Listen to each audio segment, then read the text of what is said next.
A percepção que eu tenho é que muitas vezes o próprio homem não enxerga a natureza divina nele. Por isso, nós fazemos tantas coisas erradas que geram a morte. O apóstolo Paulo define que a origem da morte é o pecado, ou seja, por conta do pecado, a morte entrou no mundo. E através dessa pessoa, que foi Adão, e ele responsável agora por isso, contaminou toda a raça humana com o pecado. Todos pecaram, estão separados de Deus. E foi assim com a família de Adão. Foi estabelecida uma regra. E a sensação que eu tenho, que nesse momento da leitura, no livro de Gênesis, capítulo 4, quando trata sobre o primeiro homicídio, e eu ressalto que a intenção não é fazer menção ao pecado, mas fazer menção à remissão do pecado, o que foi feito para que aquele pecado, que aquela vida que havia se perdido pudesse ser encontrada, através da oferta. Se hoje nós temos essa chance, isso chama-se oferta. Deus deixou como oferta, pelo meu pecado, Jesus. Mas entender isso fora do mundo religioso não é fácil. Falar dessas coisas na igreja, com pessoas cristãs, com pessoas que têm um pouquinho da cultura cristã, isso é fácil de você entender. Mas quando você pega e conta essa história para alguém que não está dentro do nosso contexto, ela torna-se um pouco confusa. E é baseada nessas confusões que muitas vezes nós não conseguimos ter uma visão clara da importância de uma vida por uma vida. E nesta manhã, o que nós desejamos, o objetivo central é lembrar que Jesus Cristo deu a vida dele pela minha vida. Esse deve ser o grande motivo da nossa manhã. Quando nós nos reunimos para fazer a ceia do Senhor, o propósito é lembrar que alguém deu a vida dele pela nossa vida. O propósito é lembrar que o sangue que foi derramado foi por conta do meu pecado. O propósito é dizer que é único e exclusivo, um ato isolado, suficiente. E nós vamos entender essa suficiência do sacrifício de Jesus para com os nossos pecados. Isso eu quero ressaltar aqui alguns versículos que podem nos ajudar a introduzir uma nova visão a respeito da oferta. Isso pode nos trazer, de fato, uma nova compreensão do que é ofertar. Quando nós não ofertamos, segundo o texto que acabamos de ler, Deus enxerga que é mal. Existem algumas modalidades de oferta, pelo menos duas ficaram claras aqui. A oferta da terra. E que oferta é esta? Se não somos mais lavradores, agricultores, que oferta é esta? Podemos associar ao nosso dinheiro, que está associado às coisas da terra. Se nós não fazemos da maneira como Deus quer, nos tornamos uma pessoa totalmente distante do propósito de Deus. Ou seja, não deveria ser difícil as pessoas compreenderem que deveriam ofertar. Ofertar o fruto da terra, aquilo que você ganhou aqui. Dízimo não é obrigação, oferta é uma obrigação. Lamentavelmente agimos mal, de forma equivocada, com conclusões totalmente diferentes da que Deus colocou no coração daqueles que estavam nos dando princípios como ofertar. Porque quando nós olhamos para Jesus, nós vemos um rei que deixou o seu trono de glória para dar a sua vida aqui na terra. E o que Jesus deu? Jesus curou, não cobrou nada, fez com que homens imundos, ou seja, pessoas leprosas, ficassem sarados e não cobrou nada. Jesus multiplicou pães por 2 vezes e não cobrou nada. Jesus fez tantas coisas pelas pessoas aqui na terra e não cobrou absolutamente nada. Pelo contrário, chamamos isso de graça.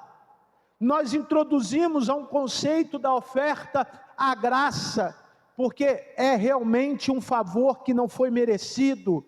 Agora, diante disso, o texto nos dá algumas dimensões da maldade. Olha que coisa interessante. Ficou claro que Caim sabia a importância da oferta e não fazia. E eu peço para que vocês se atentem para os versos que vamos ler. O verso 3 de Gênesis capítulo 4.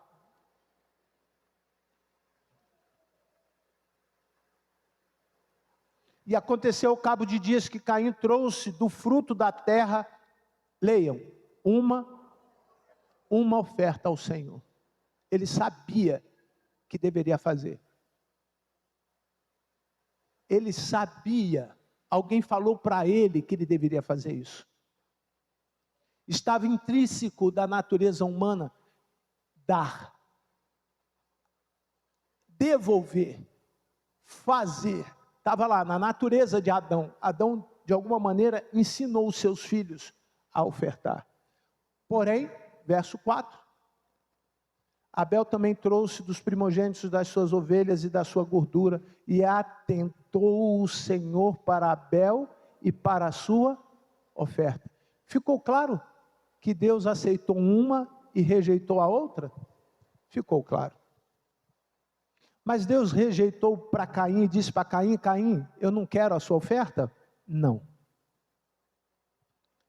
Deus permitiu Caim dar do jeito dele, da forma dele, e acrescentou que a forma como Caim estava fazendo estava errada. É interessante, amados, que nós sabemos a forma que nós estamos dando a nossa oferta. Aqui na terra nós podemos, olha, a oração é um tipo de oferta. Cantar, adorar aqui é um tipo de oferta. Trazer o quilo, os alimentos para a ação social, ajudar ao próximo é um tipo de oferta. Dedicar a sua vida a missões. Eu recebi um zap de uma pessoa da Jocum, da Paraíba, que vai passar no Rio de Janeiro amanhã. E eles, você viu isso, pastor Luiz? Eles estão vindo de lá num carro grandão, colhendo material de doação para levar lá para o Rio Grande do Sul. Aí eu mandei mensagem por curiosidade, falei assim, quantos quilos você já tem? Aí ele falou assim, nada. Mas tem o dinheiro da gasolina, são 4 dias de onde eles estão vindo. Ele falou, não. Como que vocês vão ficar lá no Rio Grande do Sul, onde vocês pararem para ajudar? Eu estou fazendo referência que eu dedicar a minha vida à obra missionária também é uma oferta. Compreende? Compreendem? Nós vamos parar onde estiver mais precisando e nós vamos ficar 15 dias e vamos dar 15 dias da nossa vida na obra missionária. Me encheu tanto o coração de alegria. E eu pedi ao Senhor 2 coisas. Senhor, proteja na viagem, porque é uma viagem longa. E não deixe faltar nada para que aqueles homens possam receber da graça do Senhor e concluir a sua missão. Essa é a oferta que nós damos ao Senhor aqui na terra. Nós podemos dar o fruto, nós podemos dar a nossa vida, o nosso louvor, a nossa adoração. Mas existem coisas além disso. Estas, Deus viu em Caim. Deus viu a natureza da oferta de Caim. A natureza da oferta de Caim, verso 11, e depois leremos versos 22 e 23. Olha a natureza da oferta de Caim, versículo 11. E agora, leiam por favor. Maldito és tu desde a terra. Qual é a natureza da oferta de Caim? Maldita. Maldita, que abriu a sua boca para receber da tua mão o sangue do teu irmão. Não vamos colocar em consideração a segunda parte do texto. Eu quero apenas que você entenda. A oferta de Caim foi maldita. Ainda, improdutiva, versículo 12. Versículo 12. Improdutiva, a oferta de Caim foi... Obrigado, irmão. Improdutiva, leiam por gentileza. Quando lavrares a terra, não te dará mais a sua força, ou seja, você vai trabalhar e não vai o quê? Produzir mais nada, é improdutiva. Não é assim que acontece, amado? Pensa aí. Pensa um pouquinho, não é assim que acontece? Acaba o mês, você fala para mim assim, para mim não, né? Você fala com o Senhor, Senhor, não deu, está faltando, estou vivendo tempo de miséria, estou vivendo tempo de escassez, estou vivendo um tempo onde não existe graça, de tristeza, não é assim? Levante a sua mão para o outro ver que isso é verdade, não é assim? É assim, é assim. Isso não te espreme durante o mês? Não espreme? Não espreme? E as pessoas estão traduzindo isso como pecado. Não é pecado não, irmão. Isso faz parte da nossa vida aqui nesta terra. Compreenderam? Agora, qual é o pecado? Eu não ofertar por isso. Isso é maldito e torna-se improdutivo. Eu peço ao Espírito Santo, e fiz isso já antes de falar com os irmãos desmistificarem, essa palavra é uma palavra que talvez precise de uma certa explicação. Nós temos determinadas crenças limitantes, e uma delas é essa: se eu não der nada, Deus não me dá nada. Isso é mentira. Porque o que Deus tinha para fazer por você, Ele fez com Jesus aonde? Lá na cruz do Calvário. Toda a maldição e toda a improdutividade, quando você recebe Jesus, acaba onde? Acaba onde? Lá na cruz. Você crê assim? Então, esse credo a gente carrega. A gente consegue carregar isso. E transfere isso de geração para geração. As pessoas vivem uma vida de maldição, uma vida improdutiva, uma vida ainda que... Olha o verso 14, olha o versículo 14. Eis que hoje me lanças da face da terra e da tua face, me esconderei, e fugirei, e vagabundo serei aonde? Na terra. Vou andar, olha, sem nenhum sentimento em relação à vida, sem nenhuma capacidade de dar valor à vida, ou seja, eu estou comprometido com uma vida perdida. Está entendendo, irmão, o que está acontecendo aqui? Pastor, agora eu entendi. Eu tenho uma porção de gente que se relaciona comigo, que é uma vida maldita. Nada dá certo, bota a mão. Eu tenho ouvido as pessoas falarem assim: pastor, eu tenho a mão podre para isso. Eu falei, minha irmã, quem tem mão podre é o diabo. Você tem mãos abençoadas.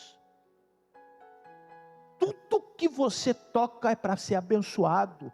Olha, quem tem pé podre é o capeta, porque os pés daqueles que estão com Jesus é abençoado. Por onde eu for, os meus pés, eles vão abençoar. Ainda diz mais: quem te abençoa será abençoado, e quem pensa em amaldiçoar você vai ser o quê? Amaldiçoado. Mas ali, a síndrome de Caim estava no que ele ofertou. Ele estava com medo da morte. E sabe o que Deus falou para ele? Você não vai morrer, porque a morte que você adquiriu, ela é eterna. Misericórdia, Senhor. Imagine pessoas convivendo com Jesus e ainda com um sentimento de morte eterna. Sabe quando isso acaba? Quando Jesus, o Filho de Deus, o nosso Senhor, foi lá na cruz e derramou o seu sangue, e Ele disse: olha, é uma vida por uma vida, é uma vida que não estava vivo, que estava morto.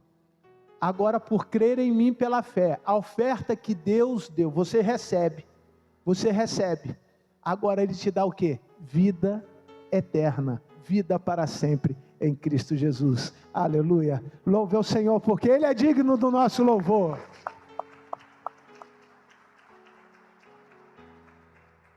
Sabe o que o Senhor está falando aqui? Fala para eles não ficarem com consciência pesada quando eles vierem no culto e não trouxerem a oferta. Porque não é esse o sentimento. Isso é legalismo. A igreja não é um cofrinho onde as pessoas vêm botar dinheiro e no final do mês passa o Pix pedindo a Deus uma devolução das bênçãos. A igreja é um lugar onde nós podemos viver com Cristo. E se vivemos com Cristo, todas as demais coisas nos são o quê? Acrescentadas. Compreendeu? Sem culpa. Sem obrigação. Porque foi assim que Caim fez. E Deus não olhou para Caim. Deus não se atentou para a oferta de Caim. E ainda tem mais um detalhe. O último detalhe. Antes de chegarmos às conclusões, que eu acredito que você possa chegá-las comigo. O verso 14. Gênesis 4:14. E será que todo aquele que me achar, vai o quê? Me matar. Sabe o que Deus lançou sobre a vida de Caim? Uma marca.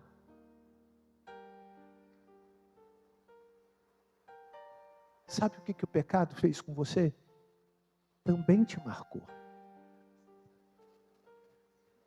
As pessoas sabem o quanto é difícil, o quanto tem sido difícil ouvir isso. Olha, João 15:13, só ouça. Como que isso é difícil quando você ouve? Ninguém tem maior amor do que este de dar a alguém a sua vida pelos seus amigos. Hebreus 9:28. Assim também Cristo, oferecendo-se uma vez para tirar o pecado de muitos, aparecerá a segunda vez sem pecado aos que esperam a salvação. Não dói? Não dói não? Você ouviu isso? Não dói? Eu quero ouvir uma resposta. Dói ou não dói? Dói. Porque agora nós estamos olhando para uma pessoa que não merecia morrer, uma pessoa que não tinha pecado, uma pessoa que era Deus e abriu mão disso. Uma vida por outra vida, pela minha vida, pela tua vida. Tito capítulo 2, versículo 14, o qual se deu a si mesmo por nós, para nos remir de toda iniquidade e purificar para si um povo especial, zeloso de boas obras. Olha o que ele está fazendo. Olha o que ele está fazendo. Eu só estou trazendo o fruto da terra, e ele já está fazendo isso. Irmão, acorda. Enquanto nós não vivermos o sacrifício de Cristo, nós não conseguimos herdar as coisas que vêm com a vida eterna. Você pode estar vivendo um tempo de distância das maldições, mas você tem que ser abençoado. Você pode estar vivendo um tempo onde a tua colheita está o suficiente para você, mas Deus quer que você produza em abundância. Você quer um tempo onde a morte não chegue mais na sua casa, mas você ainda não viveu uma vida plena, uma vida alegre, uma vida de gozo eterno, porque só haverão essas passagens quando você ofertar a tua vida ao Senhor. Lembre que coisas físicas, elas têm importâncias no mundo espiritual. Por isso Caim tirou a vida de Abel. Ele poderia ter ido no pasto e ter pego a ovelha de Abel e se redimido pelo seu pecado, e Deus daria a ele a chance, Deus daria a ele a oportunidade, mas não. É uma vida por outra vida. Tem coisas na tua casa que estão tirando de você, porque você não está oferecendo-as ao Senhor, porque você não está consagrando-as ao Senhor, você não está entregando ao Senhor, e isso tem feito um mal muito grande na sua vida. Isso tem te afastado da graça, e viver uma vida meia graça não basta. Viver uma vida aparente da graça não é o suficiente. As pessoas precisam ter, não é parecer que tem. Elas precisam desfrutar, não é parecer que está desfrutando. Elas precisam ter gozo, não é essa alegria que você vem e vai embora e acaba, como disse um certo teólogo brasileiro, que a nossa fé está ligada a uma tomada, e que de repente, por alguma razão, esticamos a tomada quando saímos da igreja e desligamos da graça. É necessário que você enxergue o sacrifício de Jesus como sendo único, porque todas as vezes que nós não permitimos que Ele seja o Deus que é, nós precisamos torná-lo novamente morto na cruz. Eu fiquei com vergonha de entender Mateus 25, 23 a 24. E é a minha conclusão.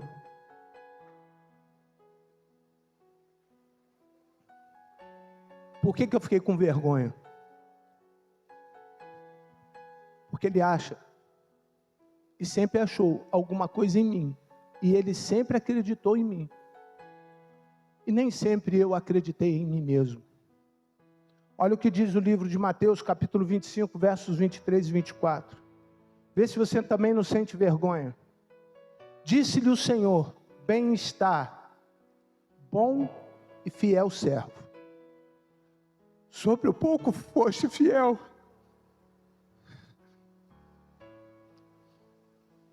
sobre muito te colocarei, entra no gozo do teu Senhor. Mas chegando, também o que recebeu um talento disse: Senhor, eu te conhecia, e sei que o Senhor é um homem muito duro, ceifa onde não semeaste, e ajunta aonde não espalhaste. Segue o texto, irmã, por favor, já que você colocou ali. Leiam.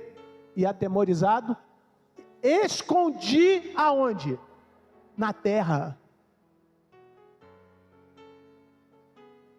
Não te causa vergonha, não? Quando você sabe que poderia ter dado mais da sua vida, e você se escondeu, você colocou limite, você disse para Deus hoje não, você não condicionou o que você estava fazendo à sua fé, igual aqueles irmãos que vão sair lá de longe. Eu lembro uma certa ocasião que a Rosinha e o pastor Alex foram para um lugar longe assim, lembra disso, irmã Jocenira? E a viagem foi fácil? Não foi fácil, eu fui orando. Vocês foram orando, eu fiquei orando por vocês até lá. Porque é uma viagem difícil. Imagine as estradas, os perigos. Eu não sei qual é a condução, como que é aquele veículo. Nem que fosse um veículo 0 quilômetro. Você compreende que muitas vezes a pessoa vem pela fé, a pessoa faz pela fé. Entendem isso? E nós temos tudo para fazer mais. E nos limitamos em fazer o necessário, só o que é da terra. Eu me senti envergonhado. E falei para o Senhor: Senhor, eu quero fazer mais para o Senhor. Aqui tens o que é teu. E Deus, lembram da parábola? Ele tira aquilo que ele deu àquela pessoa e dá para quem produziu mais. Caim tirou a vida de Abel. Mas a oferta que muitos de nós ofertamos hoje foi a oferta que não chamou a atenção de Deus. O meu louvor, a minha oração, a minha dedicação dos mantimentos para ajudar um irmão, uma pessoa, alguém, o meu dinheiro, tudo isso são da terra. Mas Ele espera que eu dê a minha vida. Essa foi a oferta que chamou a atenção. A oferta que Deus fez. Disse então o Senhor Jesus: diga a eles que eu vou dar a minha vida como oferta. Feche os seus olhos. Eu quero convidar os diáconos e os pastores presentes para nós celebrarmos esse momento tão especial da igreja, que é o momento em que o Senhor entrega a vida dele na cruz. E Ele disse: olha, todas as vezes que vocês se reunirem, façam isso lembrando de mim. Não que eu estou morto, mas que eu estou vivo. Eu estou vivo. Vivo para receber aqueles que querem dar a sua vida e viverem a sua vida agora comigo. Pode ser que nessa manhã haja alguém que queira dar a sua vida como oferta ao Senhor. Eu queria que você levantasse uma das suas mãos e manifestasse dizendo: Senhor, eu quero entregar a minha vida nas tuas mãos. Deus o abençoe, amado. Alguém mais? Deus o abençoe. Deus abençoe. Deus abençoe a sua vida. Deus abençoe. Alguém mais? Deus abençoe a senhora. Alguém mais? Bondoso Deus, Pai eterno, nós te louvamos por essas vidas que compreenderam que enquanto fizermos o que é da terra, nós não conseguimos viver as coisas que são do céu. E esta manhã, Senhor Deus, que o Senhor encha o nosso coração desse desejo de entregar o que é primeiro. Senhor, nós não estamos preocupados com depois. Nós estamos entregando o que é primeiro. O que o Senhor quer primeiro. O Senhor quer o nosso coração. O Senhor quer a nossa mente. O Senhor quer as nossas mãos. O Senhor quer a nossa voz. O Senhor quer todo o nosso corpo. Para que o Senhor habite, Senhor Deus, aleluia, habite em nosso coração, nos fazendo, Senhor Deus, ser o Senhor aqui na terra, representar o teu corpo de maneira viva, de maneira, Senhor Deus, aonde o inferno não vai prevalecer sobre nós, aonde o que estava improdutivo, Senhor Pai, agora vai começar a produzir, aonde, Senhor Deus, aquilo que havia, Senhor Deus, a sensação de frustração, de maldição, de perda de valor, Senhor Deus, o Senhor vai mudar o valor.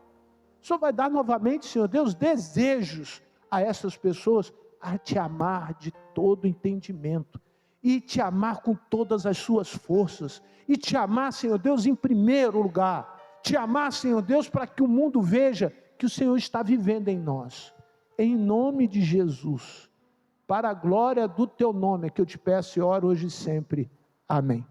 Amém? Você quer participar?